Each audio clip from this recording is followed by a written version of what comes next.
Year in review. Adarsh Gaurav. 27-year-old Adarsh Gaurav impressed with a supercharged performance in The White Tiger.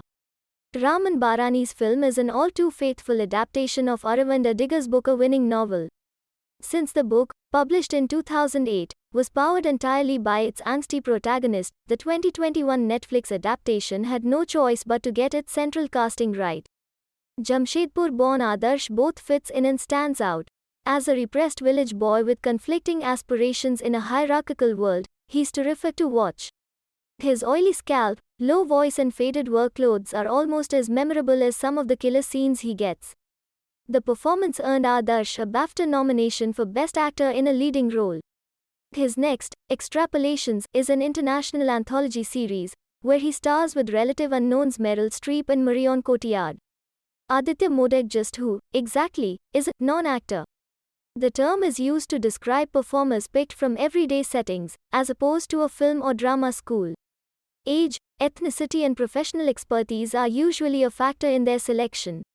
Which is probably what led Chaitanya Tamhane to cast Aditya Modak, a 33-year-old Hindustani classical singer from Mumbai, as his lead in The Disciple. The film is about a struggling musician who's denied the alchemy of his craft. Aditya lends the role his voice and musical understanding. But he also gives it something more. Perhaps no one else, other than a trained singer himself, could have conveyed the film's underlying frustrations better. Just watch his face as he types out an angry response on YouTube, and then, after some thought, deletes it. Vani Kapoor. A cisgender actor portraying a trans character in a film about the acceptance of trans love is ripe for career suicide.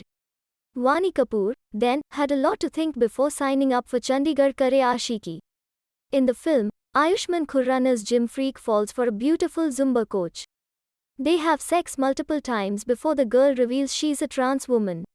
Her confession scene, which begins funny, is rescued largely by Vani's moving embrace of her character's identity, though it takes her a while to get there. A little later, her ex-lover tells her to get lost with that manly face, a jibe few mainstream Hindi film stars would be comfortable with. Vani truly lifts up Chandigarh, even if it's Ayushmann pulling the weights.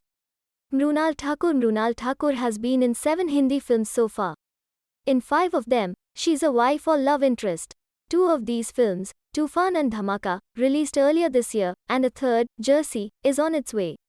It would seem a bright and promising actor has been woefully typecast. There is, after all, little variation between these roles. But Mrunal has done something subtly wonderful with them.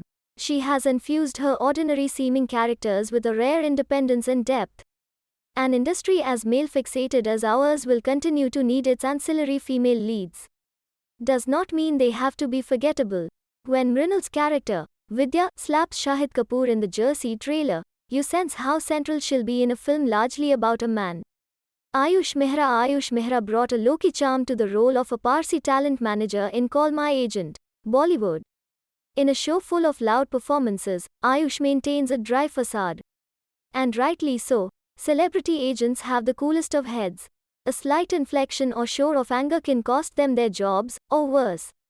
Ayush, all shades and sling bags, gets that right. It's a late break for an actor who's already a star on YouTube and Instagram. Call him more often. Bollywood.